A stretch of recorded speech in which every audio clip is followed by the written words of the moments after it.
assalamu aleykum bandiraɓe hettiyankoɓe yeeɓiyankoɓe yaw Pindi TV bisimilla moon roɓindu jayndeli moɗon weltare min dañi huccide e moon e kala saaha noon kadi min dañi weltare huccide e moon oɗo subaka alhamisa hannde ko wiɗon tan yo Allah waɗanen jaam goto foof salminama e inde ko noon manama e jettode serenɓe min jettaki e laar gotol calminama juurama berta juude e ñaaga duwaw yuppo e Sénégal e aduna foof ha oɗo mboro saw holluden caggal jaam dumo e nder leydi meɗen Sénégal sabu Baba Moussa to diwan mo Europe ɗin banggueji ɗo joni ko haala 5e vague halte yo Allah dandu en hen ɗum ɗon noon ko wiide won tan goto foof salminama goto foof juurama sereɓe men nani ñaague duwaw banimon debbo Aissata Ndiaye ne wonde Bamou Moussa Niang bisimilla ma mbani mba debbo mo dara kala yoni tan min juri min ñaague duwaw Aissata Ndiaye telni ligol fulɓe kala toɓe mbawi tawede nder duude bawaɗaɓe nde en mbiɓe aadi bila adi salaɗaɗe mum ficcitade ko on aari mo ganduɗa tigui en gardinimi wiya ko on tigui gardan huttudi nde nde won noon no ganduɗa kala ko welataɓe ɗum woni pelle ɗe ganduɗa ko Pindi TV yaɓɓi no mbiɗani ni joni joni yo mboros covid 19 ɗum to en hollen kakam ganduɗa tigui ene haare ganduɗa ko 5e vague walla nden 4e vague to ɗum Europe kono eɗen ñaago jomiraɗo subhanahu wa taala ñaago woni yawe sernaɓe liɗɗo e Sénégal yo mboɗon mborosa ha towa seeta leydi Sénégal amin ko ɓuuri tentude hannde kono tigi oɗon noon suku gorko mo wonɗa tigi addini leydi Sénégal ɗum mo wiyete ko beelama kono kay addani ɗum oɗon araray ko wiyete prix Goncourt ene wayno Mouhamed Boungar Sarr kañum de oɗon suuɗa eɓi fartami ganduɗa ko ƴettude oɗon prix Goncourt noon tigi Baba Moussa Diaynde Le Soleil uddisidama ɓe mbi ko lauréat du prix Goncourt 2021 ene wayno Mouhamadou Boungar Sarr la sensation littéraire de l'année Aissata Ndiaye oɗon livre mo winde wiyete ko la plus secrète mémoire des hommes kanko de heeɓi ganduɗa ko fartange ƴettude oɗon araray prix Goncourt e wiide mabɓe noon hoore leydi Macky Sall sinti kongi faade makko kono kay manimo mantimo ganduɗa kay e oɗon araray mo ƴetti ɗum ne tawi hello sappo e jeetati e sappo e jeenayi ndeɗon jayne ganduɗa tigui le soleil national caggal kan helmo tatoɓe jumpi ɗum ko wiyete élection territoriale caggal le soleil ko Diaynde l'Observateur ɓe mbi ko dépôt de liste heure du bilan ene wayno noon alhaali dépôt liste aji ganduɗa ko ɗiɗon sungoji ko hanki jamma de fonno gasde kono e wiide ɓeɗon jeyne koɓe l'Observateur to Matam ene wayno liste Yewwi Askan Wi waɗi ko foreclose dans 10 communes e nder oɗon département Aissata Ndiaye ene wayno ko ganduɗa ko oɗon mandataire mabɓe ko kañum de ganduɗa ko jalfiɓe caggal tigui ganduɗa foti wadde déposé kono ko faux document waɗi déposé kañum kay majjirima hay so tawi ɓe noddi ɗum mabɓe keɓata ɗum kamɓe coalition Yewwi Askan Wi kowona ɗum ko ɗo e Dakar ɓe mbi ko 12 candidat à la succession de Soham Wardiniya ene wayno koɓe sappo e ɗiɗo kamɓe kala yiɗɓe ƴamde ngolɗon leefol ɓe mbi ko Pastef so waɗi démarqué to Sicap kam e Fann.e Mame Mbaye Niang noon kañum waɗi intériné et défiance autorité to Diourbel Wallu Askan Wi no ganduɗa ko Yewwi Askan ma waɗa to Matam ko noon ndiye ɓe mbaɗa to Diourbel e nder commune aji tati ko waɗaɓe foreclose ɓen ɓe ganduɗa koɓe dari ɗo ɗiɗon liste hela tatamo neeɓo e neɗɗon Diaynde l'Observateur caggal kan Diaynde komo Youssoumaji Guène gatti oɗon fabuleux destin Mouhamadou Boungar Camara cuuhanko makko hol gonnoɗo ɗum kono kay ngal jotodiral makko e bammakko ɗum tawi nder ndeɗon Diaynde Youssoumaji ndeysan Diaynde quotidien e le quotidien ɓe garti tigui oɗon suku gorko Mouhamad ganduɗa ko Boungar Sarr ɓe mbi ko à jamais le premier ene wayno Aissata Ndiaye o wi fartange wonde gadano Afrique naji ganduɗa ko yiya ƴettude Afrique naji ƴettude oɗon prix ganduɗa ko yiya Goncourt ene wayno site Sahara e wiide ganduɗa ko yiya ko Diaynenkoɓe quotidien le quotidien heɓno ganduɗa ko fartange ƴettude ɗum ko on martiniquais wiyete ko René Mara windino oɗon livre makko biteɗo Batou Wala ono gadano ganduɗa ko ƴettude oɗon prix Goncourt kono de ko Mouhamadou Boungar ɗimmiri walla mbiyana wonti ɗiɗam ganduɗa kay ko Afrique naji tigui ƴettude ɗon prix Goncourt ɗum ne tawi nde helo sappo ɗiɗi ndeɗon Diaynde ma Jambal Diagne caggal kañna ɓe jumpi e ɗum ko wiyete ganduɗa kay ko élection territoriale ɗum wi Ziguinchor investiture de Benoît Sambou Baldé récupère les frustrés de Benno ɓeɗon kala tikkunoɓe geddunoɓe Abdoulaye Baldé nen tef ɗumen ɗum ne tawi nder helo sappo e jeenayi ndeɗon Diaynde le quotidien Diaynde enquête Koloski le sacré donc crack ene wayno ganduɗa ko alhaaliya oɗon kay bika kono kay yiya ganduɗa ko oɗon saka Boungar Sarr ganduɗa ko bonnani ganduɗa ko yimiraɓe wi bonnani ɓuureton bonnani saccos bonnani crayon kay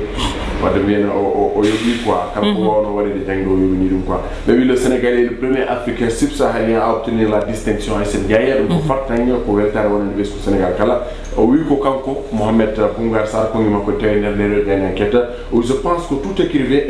est un enquêteur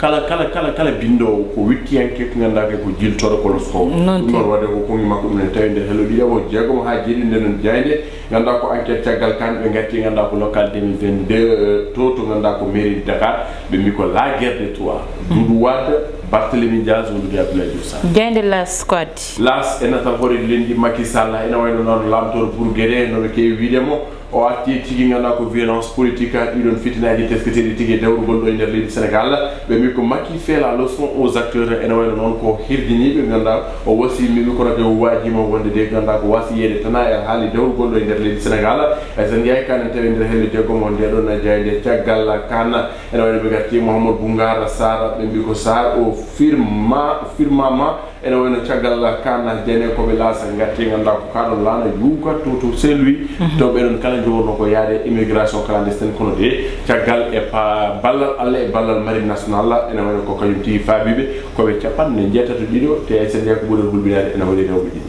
rewbe kay Moussa Nya joni ay go tanda ko rewbe walla worbe jande vox populi ya ari koy al hali yewi asani toto matam be bi ko terrible gal de la payra Sonko e wondi bi mumma ene wayno non toto matam APR ganda ko ribi domine no hali ni tiagal ni ganda kay funtude odo no ganda kay jogi don de do lycée ene wayno odo no ganda ko mandataire ma wete no toto matam kambe yewi asani ko kanyum de jam fibe wori ganda ko déposer faux document tiagal ni noto dum be kebani kono de taw kanyum tiggi bagsal ha tidi fay ganda ko mouvance présidentielle tawti wa APR non ko tawte forte collision de yaw dans beaucoup de communes yoge ganda commune de leydi Sénégal ko non tigi woni ko be bada kambe ko coalition Yewwi Askan Wi ko hunde hulbini na Demba Dem coordinateur Yewwi Askan Wi mo Matama o ko Djibril on te pardonnera jamais, on continuera de te maudire même une fois au royaume des Ares e sen ngay musino fe dum no woni ko tawte nder jan tagal kana Macky Sall arti e kungi ngala al hali on local ngam kay dekinde wasi yede fitina wasi yede woni gere nganda dum tigi woni ko hirdini ko wasi be su Sénégal dum ne tawi nder helo didamo de non jayde fo so jayde les échos e nata on debo wite ko Soham Wardini be bi ko fait face à Khalifa Sall tagal ne nganda ko subaka ngam yahan odon coalition Yewwi Askan Wi ene wayde musi odon debbo no hanti woni sababu tigi tawtu demo odon union citoyenne buntu bi ko be non tigi tawto ngam kay wona tedde lista odon ngardimo mairie Dakar mbele de lista mako nana wala nana dum en toy do kabato ay sen dia tagal kan be bigo Yewwi Askan Wi foreclose à Matam annonce un recours be bari annoncé wonde kalno way sifrane ko liste ji mako nata document ji mako nata on jenfido be yihat kambe Yewwi Askan Wi to Matam gejo e Pastef budde Yewwi Askan Wi excepté à Golf et mes places Jammi Askan Wi ene wayno be geddi beeda be payi beeda ay sen jay ko ittanam do wattanam do fawnam do wattanam do bon hagade ni ga les choses sérieux commence ngamba ko RV aux journaux dum woni halaka dum de woni ko tawten der nado jan tagal kambe ngarti ngudon batu jagordo yubinango hanki be mi ko Macky Sall fouette l'ardeur de ses ministres o wasi mi be kono kay o atti nganda kay wasi ada oron jagordo ci la leydi Sénégal woni Abdoulaye Diouf Sarr ala hali on passe sanitaire nganda kay e politique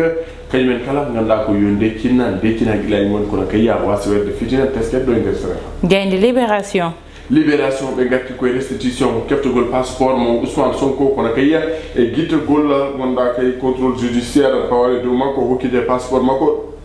dum de wono ko wondi mako jidi ko ay sen yaye parquet o wadi opposé ala hali odon non réquisitoire odon procureur wadi transmettre odon dossier odon deuxième juge du cabinet ko kanyum de jogi kongol battini won ngam de odon sorta bele Ousmane Sonko to tirer passeport mum itine on contrôle judiciaire dum ko odon juge du deuxième cabinet jogi dum woni ko wi jeyne kobe ngana ko libération kan tawen der helma bi jowo chagal kanna be bi ko clôture du dépôt des listes pour les élections locales be bi ko les choses sérieuses commence à s'engager ana wadi déposer liste no ala so listam hade wadi de clôture mami wad déposer jeyde stade uddata damal ay goro waran tam stade natal gorko mo bambali wite ko Sadio Mané e bi ko Liverpool et Ajax voient déjà le huitième de finale ay s'engager Sadio Mané wondi mo makki bi tigi fartañode qualifié ngal dans le huitième de finale ko kay hay Ajax ko non wadi ca galde be lapi Borussia Dortmund ko Bayern Munich ko wonde tigi ko baadi don be ben kala mbadi qualifié be mi ko Paris Saint-Germain woni ralentir ca galde nebe mbatti dekki e wono club mo gonda tigi ya hebani fatte kebani fartage lappudu men nawen dum non tawe nder nedo jande RB Leipzig dartimo Paris Saint-Germain no hanet ni Real Madrid e Benzema kanyum tigi mbadi rasri no hanet ni en wayno ha joni dum taw hen ta Sadio Mané hedi fartangi noggude ngal ko tiral sen jay dum ko tawte jande stade dum rendi woni do bindu jayde jewdo subaka alkamisa hande no forelo hande elle ko nay ando nay tawde altine woni go kasi dum ne weli limde Baba Moussa non tigi Baba Moussa ko ɗum uddata banggal ruɓindu jaydeli moɗen udditen eɓɓore wonde woni banggue gueɗe rendo Moussa Nia gueɗe rendo noon haalta tan koye ɓi Sénégal oɗo mo ganduɗa adani Sénégal oɗo raya woni tan faadi banggal windude ɗum ɗon noon woni mo ganduɗa kanko woni mataw go africain mo subsaharien no haalirani mo ganduɗa heeɓi fartangue heɓde ɗum ɗon noon ko waddemo tan félicité kanko oɗo ɓiɗɗo gorko biyeteɗo Mohamed Mbougar Sarr ɗum ne e wadde félicité jignaɓe makko saabu Moussa Nia kala ɗo neɗɗo yetti hande tan darde jignaɓe muɗum ko hen jeeya saabu jignaɓe tampata hen mbiyata janggo joɓat jangde toppitto ƴeewata darata mbatta foof Moussa Nia ha ɓiɗɗo yettoɗo foti yettade ɗum tagui Moussa Nia éducation de base ne waɗi fayida e cukalel ko wiyete ko cukalel so yonti janggoyde ɓurana yo nanne janggoya ɓurana so yonti nadde école yo nannoye école Moussa Nia janggoya saabu gandal yonata saabu nelaɗo wi gandal yo yiiloyo hayso neɗɗo ne yiiloyo ɗum ha Chine yo yiiloyo ɗum toon wadde gandal yonata te ñande fo yo neɗɗo yiilo gandal oɗo ɓiɗɗo gorko noon mbe sikki tan aɗa wawi jeu Scrabble jeu Scrabble ɗum carrément aɗa andi noon gandal nani hen kanko noon bammo ko wi amo wonno mo ganduɗa ko daraninoɗo ɗum wadde noon so waɗi ko wayni hande Moussa Nia bettatamo hay lawol gotol saabu ena anda wadde gandal makko ina yaaji e ko non tigi famno suura hewala min aysa dia haali ɗo konngol bangol important nde won noon de Allah wasito nabi sallallahu alaihi wasallam ko yaɗa ɓoye gandal ha Chine woni sababu simori idine telade ko ikra aɗa mbaɗo ayal ɓuran wona hanom sisé o Aissata Ndiaye élève janggo ene jogui jeu mum ko wona lido wallahi ndeysan ene jogui jeu mum ko wona carte ene jogui jeu mum ko wona ɗino jeu ji ene waɗi jeu ji ganduɗa ɗum ko éducation tan mbaɗana te jomum sone ganduɗa sene haari hen alani Scrabble ɓeydata ko vocabulaire effectivement kala mot ma andano hokkuma définition mum oɗo mo ko ɗum ɗo mon place mum o nani ganduɗa ko jomum so haali ɗo sikke ko académicien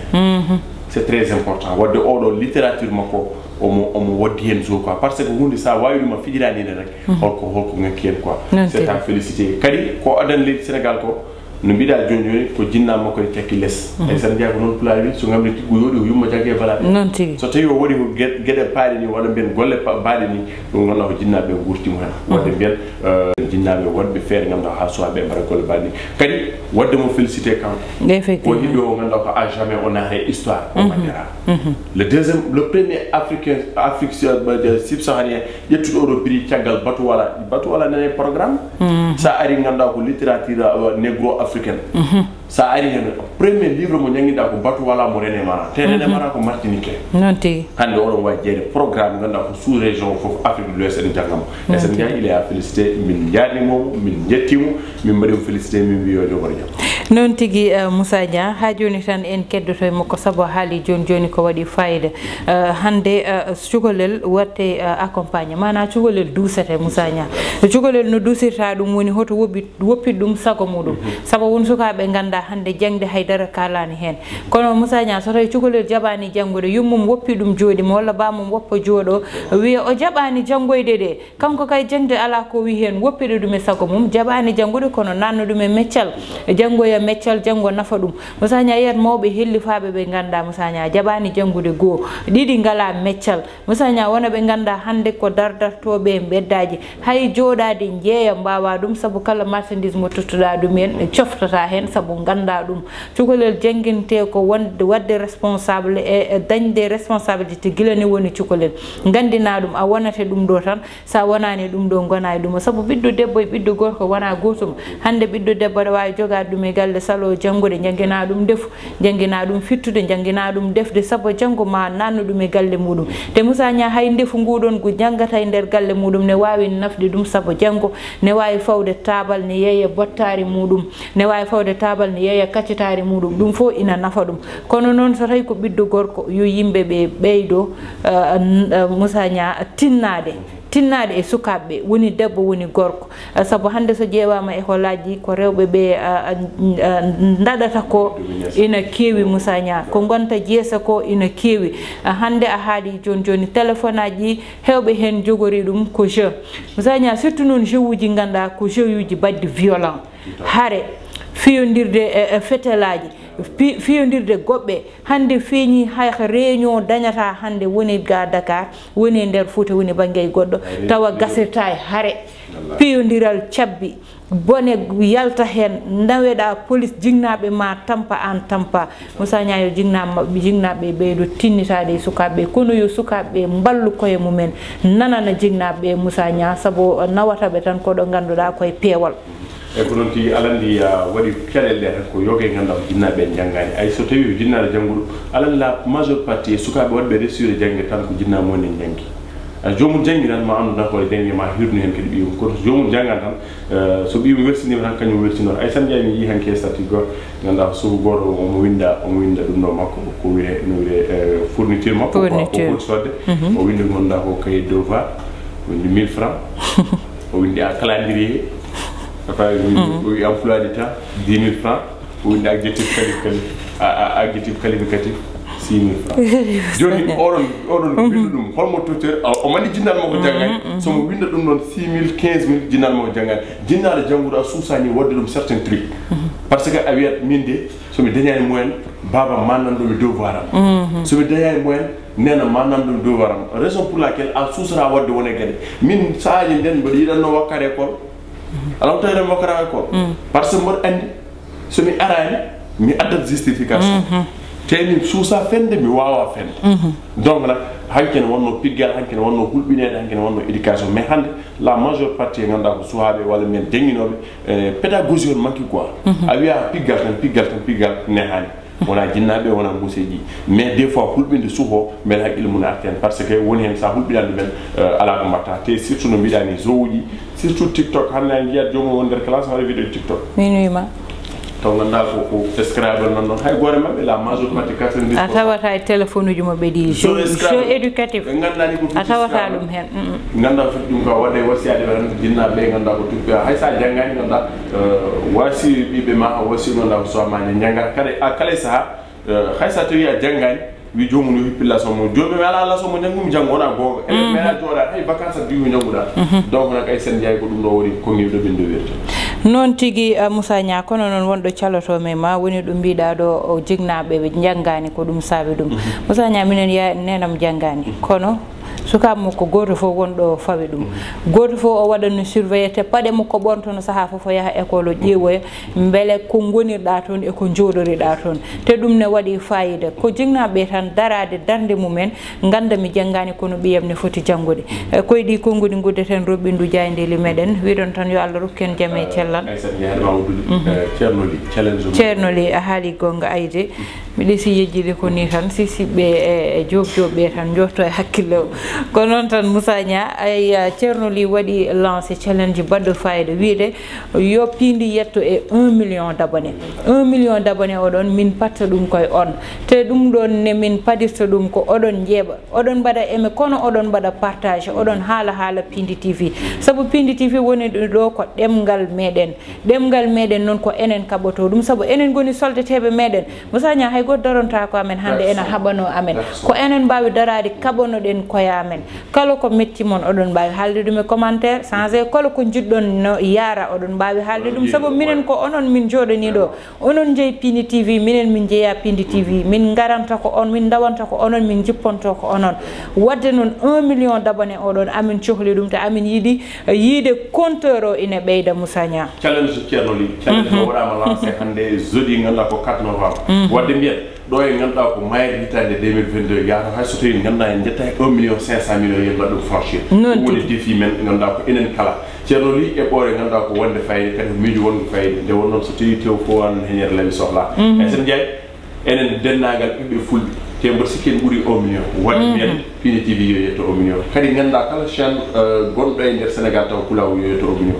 il est temps ganda ko jeeɗen walla keftinde woni nokkuji quoi non tigi koyɗi konngudi gudde tan Roɓindu Jayndeli meɗen tottude wonade janggo so Allahu lamɗo jaaɓi bani mon debbo Aissata Ndiaye wonno ni wonnoy Bamou Moussa Niang heɗanone banggal caméra o kon Ndeye Fatou Massali